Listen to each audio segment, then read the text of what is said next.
Celebrity Hour, ladies and gentlemen. This is the Sloan MIT Analytics Conference. We've had some big, important people on here, but nobody bigger, nobody more important than this man, Shawn Spieth. The reason why he's important is his son is one of the best athletes in the world.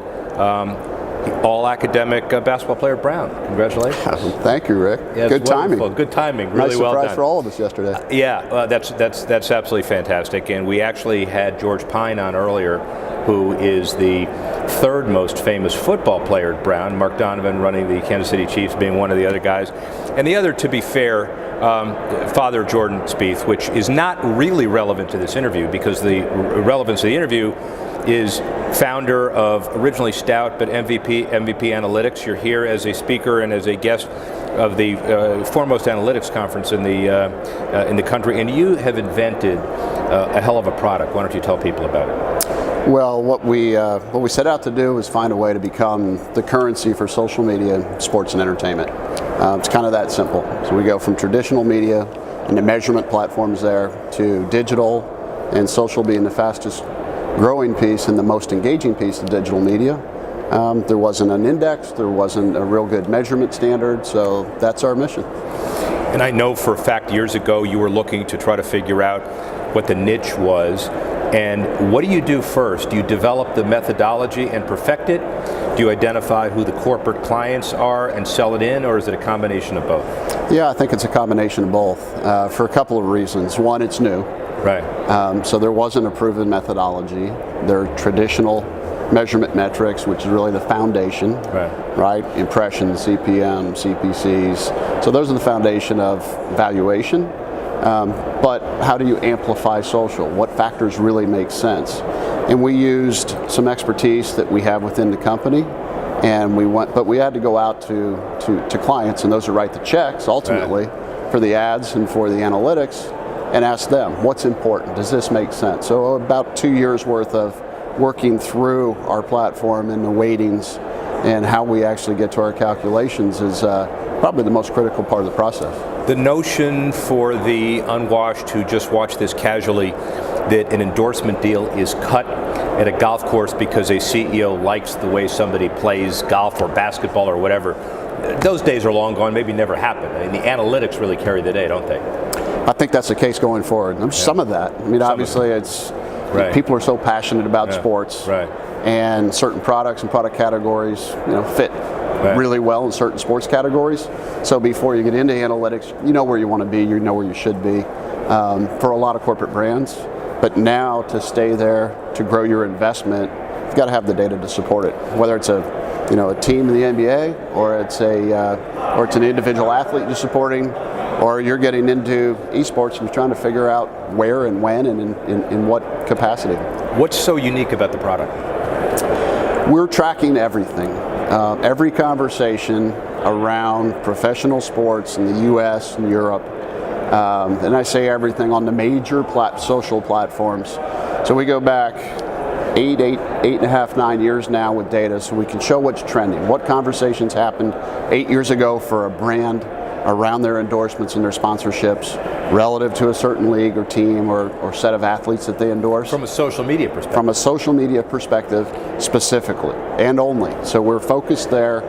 We can plug in and be complementary to other solutions that are very well known. Right. We can be part of a consultant's solution as an independent good housekeeping seal of approval, third party validation. So I think that's what's unique, is that we're looking at the whole landscape.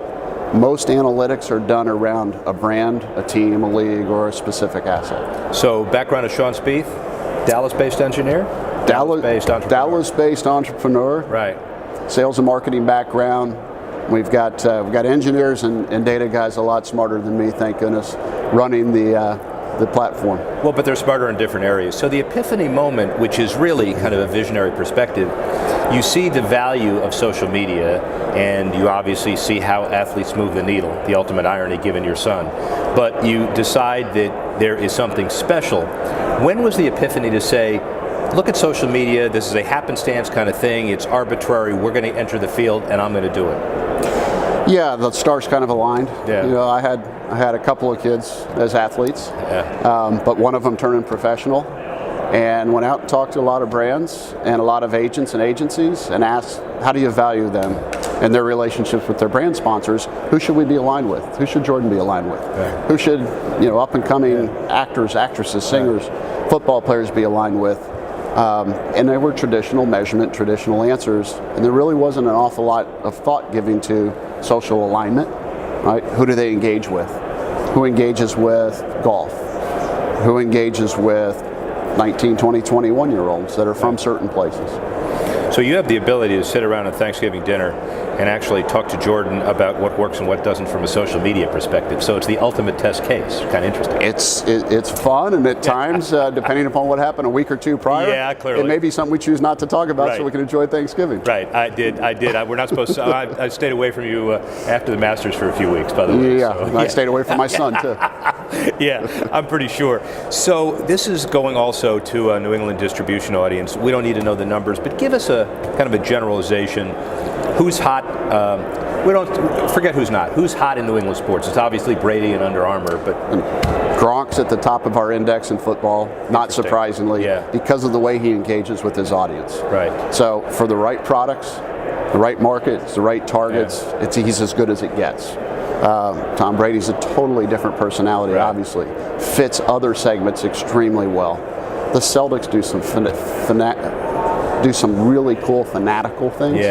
As do a lot of the teams here. So it's interesting, but what we see is we're not just comparing NBA teams, or football players to football players. We're looking across whatever horizon makes sense for that asset or for that group. Are the Red Sox going to miss Ortiz from a social media perspective? Absolutely. Yeah, he's got a several $1 million social media footprint. And it was enormous last year. He's done a really nice job of keeping his engagement with his fans. Right, and hockey, are you a hockey fan? I'm a little bit of a hockey fan, yeah. So the Bruins have had a long-term tradition here, so they've got a social media following as well.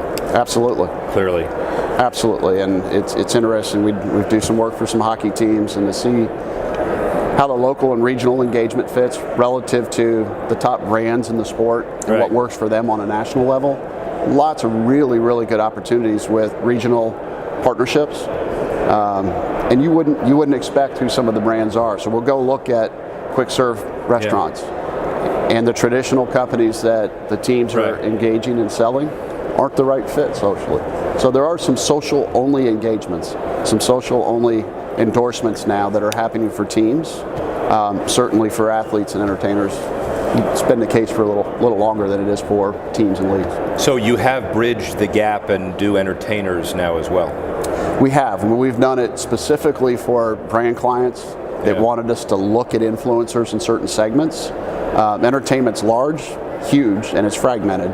So we've wanted to become the de facto standard, become the currency in sports, and then with that brand, with that ability to go back to our clients and say, you've got YouTube influencers, you've got influencers in music, you've got influencers in all kinds of different genres. Our platform works. It doesn't matter what the asset is, the platform works. We'll apply it. Who needs this more?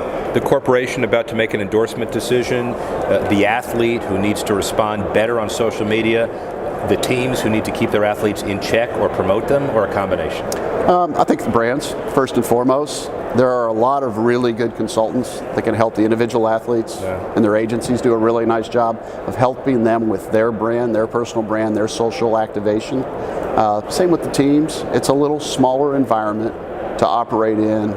Where we really add value is when we look at the entire ecosystem, and you can just pull things out that you can't see if you're looking at a region or you're looking at a specific sport. So, bottom line of MVP Index, and shameless plug, we've been partners on the Power 100 methodology, on course, on field, off course. The interesting thing that I found after doing that is that it's very little other research that can be delivered to people on who moves the needle and how they move the needle relative to on-field and off-field performance. You'd have thought it had been done earlier, but that's precisely why you're in the business. That's exactly why we're in the business. 5-year plan. What does MVP look like 5 years from now? We have an opportunity to go from a B2B platform for the advertisers and the brands that are trying to maximize their endorsements to taking every influencer that's relevant or every segment that really wants to do the best job they can do and understand where they are and what they're worth. So it can be every youth soccer player, it could be every youth athlete, it could be every band member that wants to opt into our platform, get best practices, kind of pay for a premium service. That's the big opportunity. How long does it take Madison Avenue to get unlazy and catch up and really evaluate, for purposes of their own corporate clients, how to monetize based on social media, based on the internet, and get out of the whole rut of traditional advertising buys? Well, I think it's happening now. It is happening now. Sports, live sports is what people want to watch on TV. So we have a little bit of a paradigm shift that takes longer than a brand that's progressive and knows I can go sell 250,000 pair of shoes to this market because I've got this celebrity attached to it. And that micro-targeting is happening. Some very, very intelligent solutions. All we're trying to do is measure that and then compare it to every other type of activation that's going on and let the marketers know what works and, relatively speaking, what's valuable. It's an incredible context, too, because you're a brand guy and you are a do the right thing guy in that context. You've got an incredible daughter. You've got a son that's an amazing basketball player, but also academic All-American Brown.